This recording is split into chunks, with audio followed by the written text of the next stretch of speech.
Okay, so we have a couple of examples here. We are asked to determine whether the mean value theorem applies to the function on the interval or not, and if so, to find the value of c that's guaranteed by the theorem. All right, so let's do a little bit of recall. Maybe pause the video and write down what mean value theorem says and what you need to check, and then turn the video back on and see if you are correct. All right, so I'm going to just write it over here though. So mean value theorem says that if our function f of x is continuous on the closed interval a to b and differentiable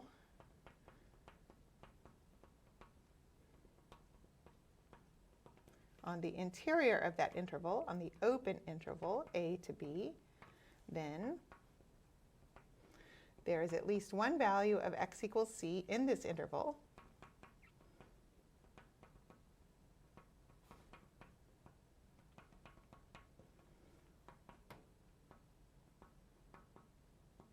where the slope of the tangent line at c is equal to the slope of the secant line between the endpoints.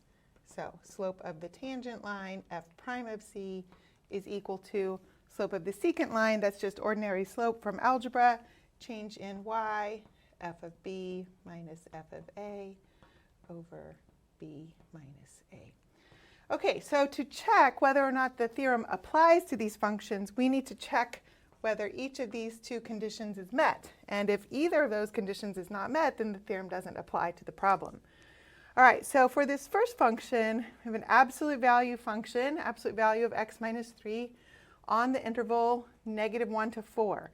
All right, so we can think about this function on whatever interval, maybe by thinking about the graph of the function. So this is basically your basic absolute value of x function shifted 3 units to the right.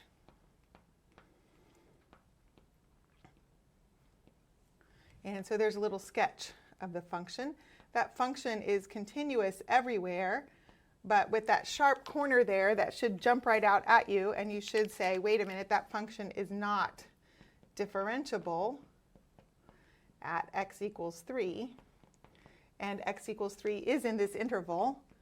I really just need differentiability on the open interval between the endpoints, but so because this function is not differentiable at x equals 3, which is in that interval, then mean value theorem does not apply.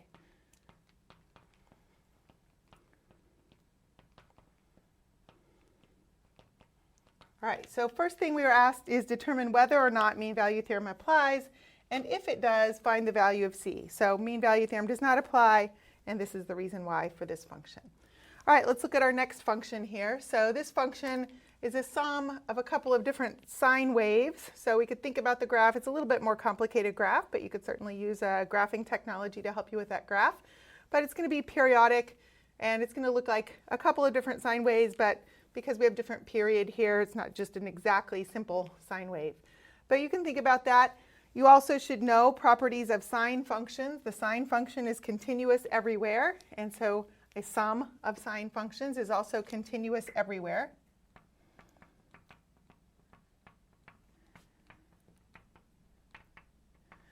When we think about its derivative, we might think about the graph of that, or maybe we will just take the derivative of this function. When you take the derivative of this second term here, remember to use chain rule. So the derivative of the sine function is the cosine function, and then times the derivative of what's inside that sine function. So the derivative of 2x is 2. Right, so this derivative exists everywhere. So that means that the original function is differentiable everywhere. We could say, instead of everywhere, we could just say on -infinity to infinity. So the derivative exists everywhere, which is another way of saying that the function is differentiable everywhere. So these two conditions are met. Those intervals contain the closed interval 0 to pi and the open interval 0 to pi here.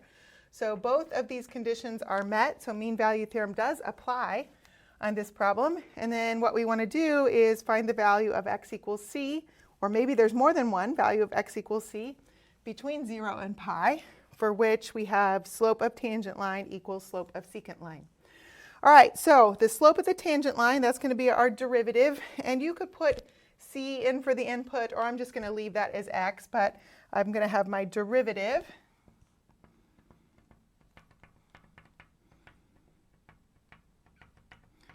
is equal to slope of the secant line between the endpoints.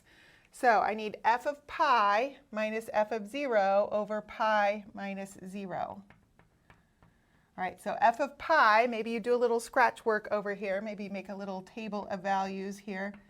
X, y, plug in your endpoints of your interval, and your y values come from your function. So when I put in 0, I have 2 sine of 0 plus sine of 0. It's all just 0. When I put in pi, I will have 2 sine of pi plus sine of 2 pi, and sine of 0, sine of pi, and sine of 2 pi are all 0. So this also just happens to be 0.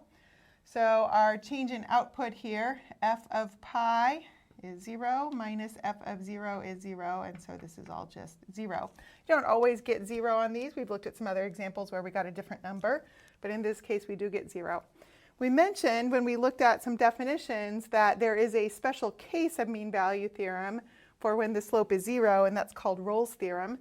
So technically we're actually using that sort of special case of mean value theorem here in this example, since the slope of the secant line happens to be 0.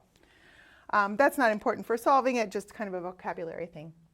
All right, so then we want to find the values of x that are in our interval 0 to pi that satisfy this equation. So there might be a couple different ways that you might do that. You might think about doing that graphically or perhaps algebraically if you can solve for x. This one you can solve for x algebraically, so I'm going to go ahead and do that. You can also use a graph and look for where this function, the derivative function, is equal to 0. All right, in order to do this algebraically, though, I'm going to need a trig identity. I have cosine of x and cosine of 2x, but there is a trig identity, a double angle identity for cosine that would allow us to convert this to be just in terms of cosine of x, so that I have the same trig function throughout here. So I'm going to go ahead and substitute that in. This may or may not be a trig identity that you remember, but you can look it up, especially if it's homework. You can look that up. So cosine of 2x is 2 cosine squared of x minus 1. And then all of that is equal to that slope of that secant line, which is 0. All right, so this does help. I'm going to go ahead and rearrange terms a little bit here. I've got a squared term. I'm going to put that in front, distribute this 2 through. So we'll have 4 cosine squared of x. And then I have plus 2 cosine x term. And then distributing this 2 through here, I'll have minus 2. So I've kind of put this in an order that is helpful here. This is quadratic in form. So you can factor out a 2. Or just divide through by 2, since I have an equation that's equal to 0, divide through by 2, and then factor what's left. So the idea here is that if you've got something equal to 0 and can factor it, then you can set each factor equal to 0 and solve for x. All right, so this first factor here, I will have 2 cosine x, and the second one cosine of x. So I'm looking for things that multiply to give me 2 cosine squared of x. So those are really the possibility that I'd be looking for here. And then I need numbers that multiply to give me -1. So one of them is going to be -1 and one of them is going to be +1. Just need to think a little bit about where the plus and the minus are so that when I FOIL this out, I get the positive cosine x. So I want this one to be plus. So I'll have 2 cosine x and minus cosine x. All right, so conveniently this one factored. If the algebra hadn't worked out so nicely, then I would maybe have to use the calculator to work with that if it didn't factor so nicely. But this one does, so then I can set each factor equal to 0 and solve for x. I'm going to actually just solve for the trig function. I'm going to skip some steps here just to leave some space, make sure I have enough space here at the bottom of the screen. But when I set this first factor equal to 0, 2 cosine x minus 1 equals 0, I'll add 1 and divide by 2. So I'll have cosine x equals 1/2. And then when I set this factor equal to 0, I'll have cosine x plus 1 equals 0, or subtract 1 from both sides, cosine x equals -1. And then at this point, these are special trig values that you're supposed to know from trig. So you think about your unit circle and think about that. So the cosine function, cosine is equal to 1/2 at pi over 3 and 5 pi over 3 plus 2k pi if I want all values.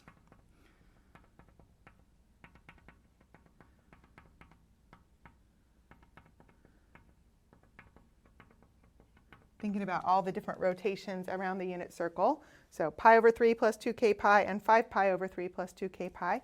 And then cosine x is equal to -1. That's going to occur at pi plus 2k pi. Again, thinking about all rotations around the unit circle. Okay, so there are many, infinitely many values of x that satisfy this equation. That's really from mean value theorem. This is the slope of tangent line equals slope of secant line. It's the conclusion of mean value theorem.